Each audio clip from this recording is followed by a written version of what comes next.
لا حول ولا قوة إلا بالله.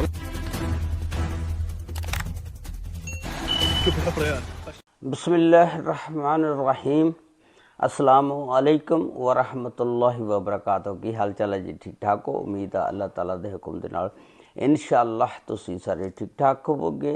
अल्लाह ताला सब ते रहमत फरमाए। अल्लाह ताला सब नूं अपने हिफ्ज़ो ईमान च रखे। आमीन सुम्मा आमीन। अज दी वीडियो दे विच मैं तुहाडे नाल सऊदी अरब दे ऐसे मनाजर पेश करन लगा, खास कर तबूक और यंबो के इलाके दे विच एक ऐसा तूफान आया और मूसलाधार बारिश हुई कि उस तूफान और बारिश ने उस इलाके नूं हिला के रख दिता।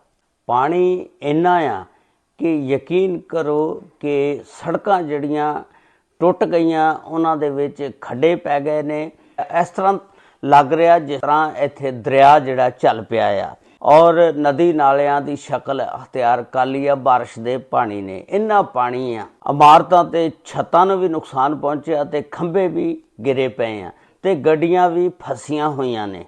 लोग अपने घरां दे विच फसे हुए ने ते सिविल डिफेंस जिहड़ी आ ओह वार्निंग भी जारी कर रही है। ये आम बारिशां नहीं बल्कि एक तूफान आ जिहड़ा तबूक और यंबो के इलाके और मदीना वाली साइड नूं भी आ रहा। खास कर यंबो के इलाके दे विच इस सिस्टम ने सारा निज़ाम जिहड़ा तबाह बर्बाद करके रख दिता। एक वीडियो मैं तुहानूं दिखाना, उस वीडियो के मनाजर देख के तुसीं डर जाओगे, कंब जाओगे कि इस तरह का तूफान जिहड़ा अल्लाह की तरफों एक अजाब की शक्ल दे विच ही आंदा। जदों इंसान अल्लाह ताला नूं भुल जांदा ते फिर उस कौम ते अजाब ही हुंदा, क्योंकि अल्लाह ताला दी एक पाक धरती आ जिथे खाना काबा भी आ ते साडे नबी करीम सल्लल्लाहु अलैहि वसल्लम मदीने दे विच दफन भी ने। पाक धरती आ ते जदों उत्थे गलत काम होणगे ते फिर अल्लाह दा अजाब ही आना ना। ते लोग उत्थे जिहड़े ने जुए, शराब और ज़ना सरेआम दसदे ने कि हो रहा। इस वजह दे नाल फिर अल्लाह ताला दा अजाब तो आना ही है ना।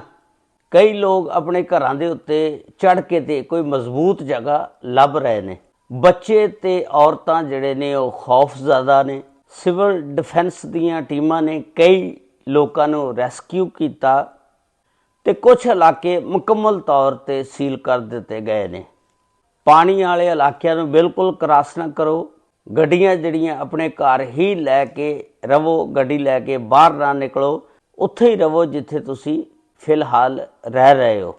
मकामी अथार्टी दे कानून नूं फौरी तौर ते फॉलो करो। वादियां तो दूर रवो क्योंकि वादियां सब तो खतरनाक ने। दोस्तों, मौसम जदों बदलदा है तां उस दी ताकत जिहड़ी आ इंसान दी सोच तो भी ज़्यादा हुंदी आ।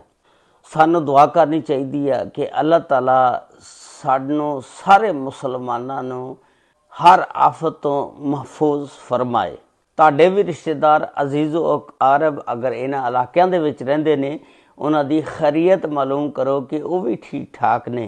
ते वो जिहड़े वीडियो मनाजर ने वो सारे तुसी वेखो। मैं तुहानू इस वीडियो दे विच मैं तुहानू विखाना।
لا حول ولا قوة. الله يعوضهم خير. طاحت السيارات عدمها يا الله. شوف وقع السيارات كيف تسك. لا إله إلا الله. الله يعوضهم خير. بعد نادى المجد والناس طالعين برا السكان. لا اله الا الله.